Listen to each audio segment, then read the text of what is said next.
Gamer7 and welcome back to some more Elder Scrolls CAS. Today we are grading the Divine Arkay.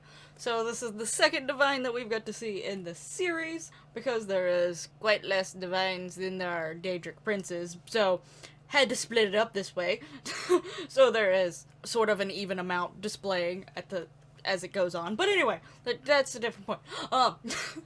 So this is one of the Divines, and I talked about how in like Akatosh I admit some of the Divines they wasn't as fun to create. One, when like the images and stuff that I've given of most of them is like a stained glass portrait, and they all look very similar other than the colors that they use. So there was a lot of similar themes and a lot of like mainly just wearing like these old loosely worn clothing fabrics, like robe looking like thing. There may be an official name for them, but I'm not sure what they are. But so I had to do my best with what I had, and there's not too many robe looking like things for men, especially looking more like what I was going to. So, you know, I'm doing like a mashup of like their old school look with a little bit of a modern twist. So this is basically the best I could do. I have tried to make all the Divines, in some cases, except for with one in particular, and we'll talk about, well, actually two of them, but there's reasons in between those two, but most of them I've tried to give some features like they are slightly older, because to me, a lot of times Divines and like godly features and things like that, a lot of times are usually represented as somewhat older, but they still have a youthfulness at the same time. It's like that youthful sort of, could see them as beautiful, like beauty or handsome or whatever, but also wisdom and knowledge with experience, sort of those sort of feels. So I did try to go for somewhere in between, like starting to get some of the old features, but not all the way there. So like I made them young adults, and then I covered up all the wrinkles that young adults get with an overlay skin, but then I added some of the wrinkles suddenly back, like slightly back. I feel like the adults get too many wrinkles too fast, because one, some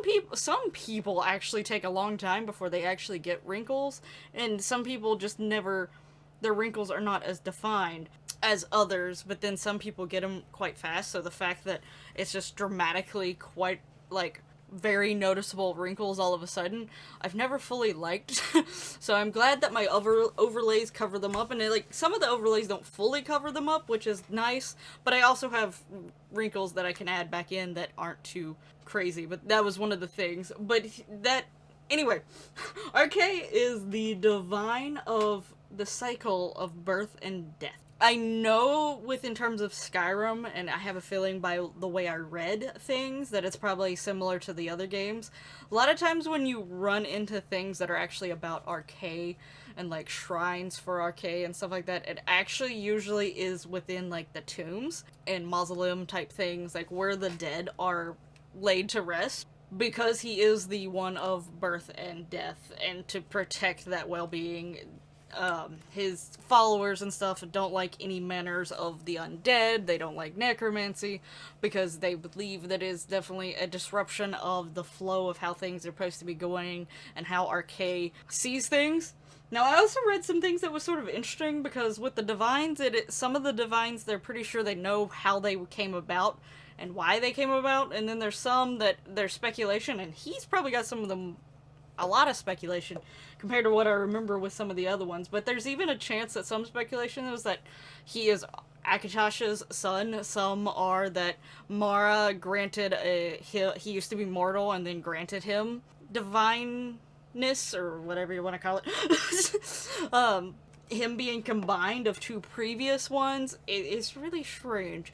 Like when you really read about some of this stuff, it's sort of fascinating, but also strange all at the same time. But stuff like this also intrigues me, because I like history type stuff, and this is sort of like history, but obviously it's not a real history, but it's still entertaining to me. I love that type of stuff in video games, which is surprising that I didn't actually try to read some of the books in Skyrim, but I feel like once I get in the mindset of playing Skyrim, I don't want to read all those books. But if you were to present me those books in a physical form, I would probably actually read them, but inside the video game, I'm like, nah, I'm gonna keep playing. But anyway, now I did choose this outfit because the stained glass that I had mainly used colors of like a light green, yellows, reds, and oranges. The green was mainly like the background, so his clothes and things like are that seemed to be a part of him was more of those reds and yellows, a few tints of oranges.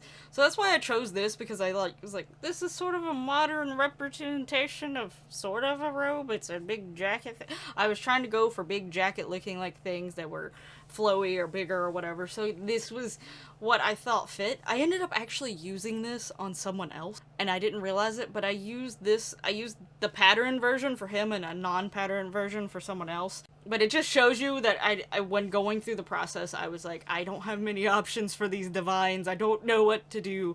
I struggled the most with them. I also gave him a ring piece because one of the things that it shows for symbolizing him is a ring. Sort of like, I guess it's supposed to be like the internal circle of life or whatever, you know, the rotation of that. So, you know, this is a ring sort of going around his head. I also put, I don't even know which ruin mark it is, but I have like the CC things where I can put the ruins from Realm of Magic on their heads. I actually put one of those on just to, because one, it's sort of a magical feature, and divines in a way have, you know, powers. They're magical in a certain sense. But that one also had a ring in it, so that was like me just not taking the Sims lore behind it and imagining my own lore that, you know, this is a symbol of life and death type thing.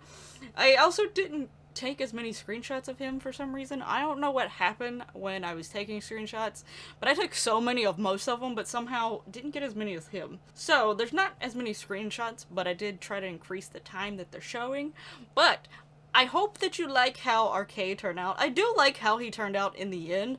It was a struggle, and I will say he's not like one of my favorites in this series, but a lot of the divines aren't my favorites for the most part, except for like 3 of them I really like. 3 or 4 I could put up there. It's just because I guess they're more plain compared to some of the others in the series. I like when my Sims are slightly crazy looking, apparently. That's just it. But overall, like, if, you know, I still really like how this Sim turned out. Let me know down in the comments what you think about Arkay. How are you liking the series so far? Who is your favorite at this point? Who are you potentially looking forward to if you're someone who is familiar with the Elder Scrolls Divines and Daedric Princes? So I'd like to know any of those sort of things that are going through your head.